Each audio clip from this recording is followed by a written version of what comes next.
Bayangkan kita menjadi generasi muda Melayu Malaysia yang lahir pada tahun 90-an atau awal 2000-an.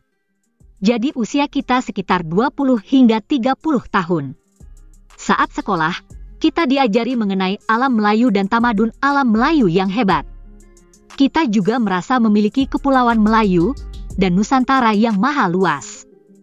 Kita sungguh bangga menjadi bangsa yang hebat, bangsa besar.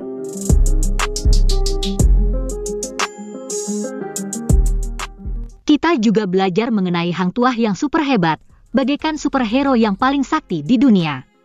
Ada juga tokoh pengeliling dunia bernama Panglima Awang. Cikgu mengatakan, semua itu merupakan bukti kehebatan Melayu. Nah, Cikgu juga berpesan agar kita rajin belajar bahasa Melayu, karena bahasa Melayu adalah bahasa lingua franca dan telah menjadi bahasa dunia.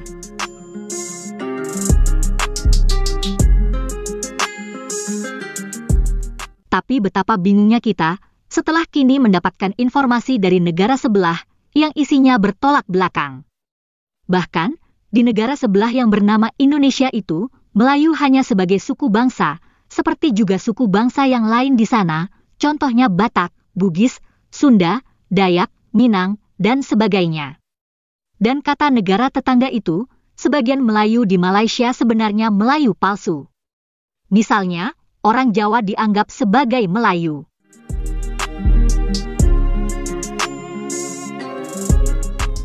Sebagai anak muda Melayu, kita juga mengetahui informasi aneh yang lain. Ternyata nenek moyang kita, orang-orang Malaysia, hanyalah pendatang dari suku-suku dari Indonesia.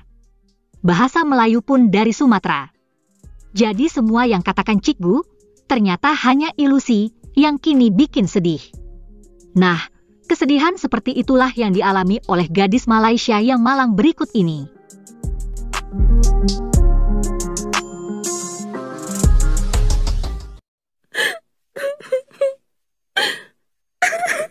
Mengapa profesor dan cikgu kita ada hati untuk berbohong?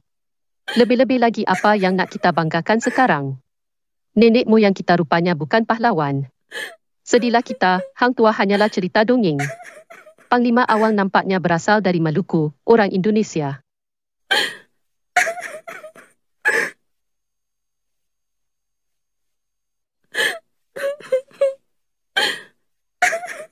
Lebih-lebih lagi apa nak kita banggakan semasa? Hanya ada segelintir orang Melayu di Malaysia. Ternyata ramai Melayu palsu, bukan Melayu tulen.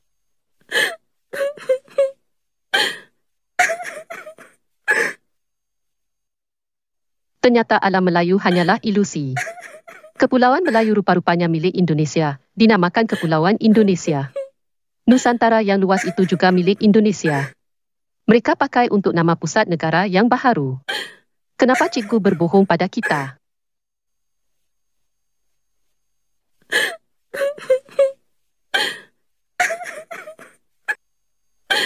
Apa nak kita banggakan sekarang?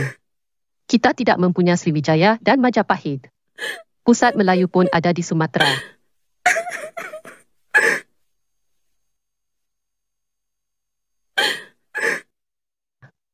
Bahasa Melayu pula dari negara jiran. Budaya Melayu malah tidak berkembang di Malaysia. Bahasa Melayu semakin layu. Profesor kami berkata, bahasa Melayu adalah bahasa pesada dunia. Ternyata yang serata dunia adalah bahasa Indonesia. Apalagi nak boleh kita berbangga sekarang?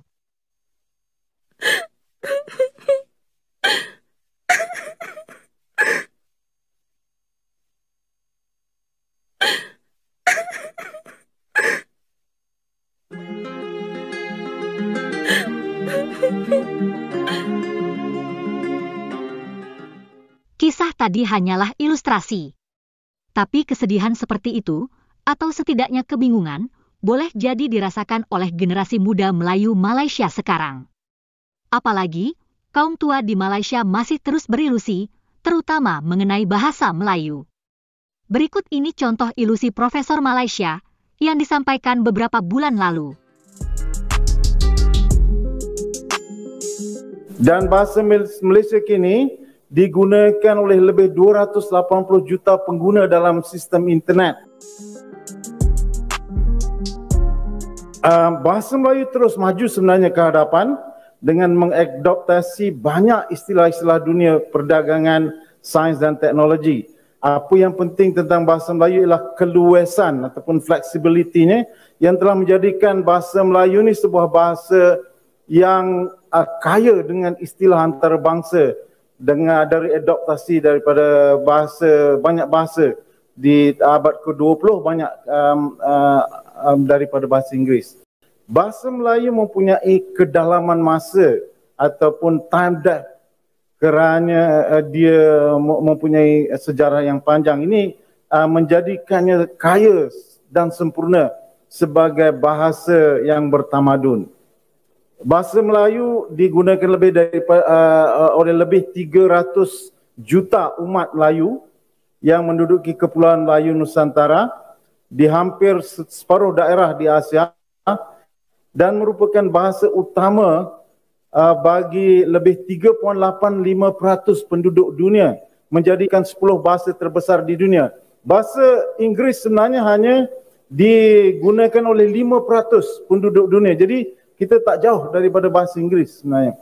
Rantau Asia dilihat berpotensi tinggi dengan sumbangan lebih 60% pasaran ekonomi dunia, dan bahasa Malaysia kini digunakan oleh lebih 280 juta pengguna dalam sistem internet.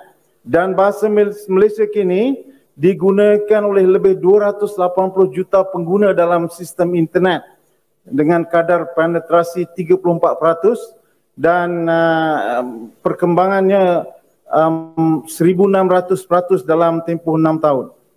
Sebenarnya kalau kita dalami bahasa Malaysia, dalam itu ada bahasa dan falsafah Buddha, ada bahasa dan falsafah Hindu, Arab, Cina, Farsi, Portugis, Belanda dan Inggeris yang paling banyaklah pada masa ini. Politik sehingga kita hanya mengubah ejaan saja dan tidak mengubah bunyi. Kalau kita sebut eja, kita akan dapat sebutan balik yang asal. Jadi ini menariknya bahasa Melayu terutamanya di Malaysia lah, walaupun kami selalu juga masih berdebat tentang istilah di bahasa Indonesia. Orang Indonesia bila dia dia adaptasi, dia kata secondary itu jadi seconder.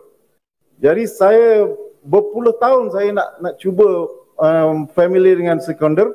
Akhirnya hari ini orang Malaysia pun ikut juga ambil seconder juga.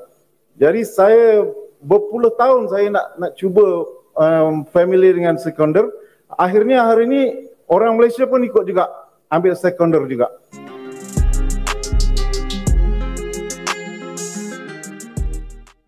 Terima kasih ya teman-teman sudah menonton video kami. Tetap sehat dan semangat. Sampai jumpa lagi.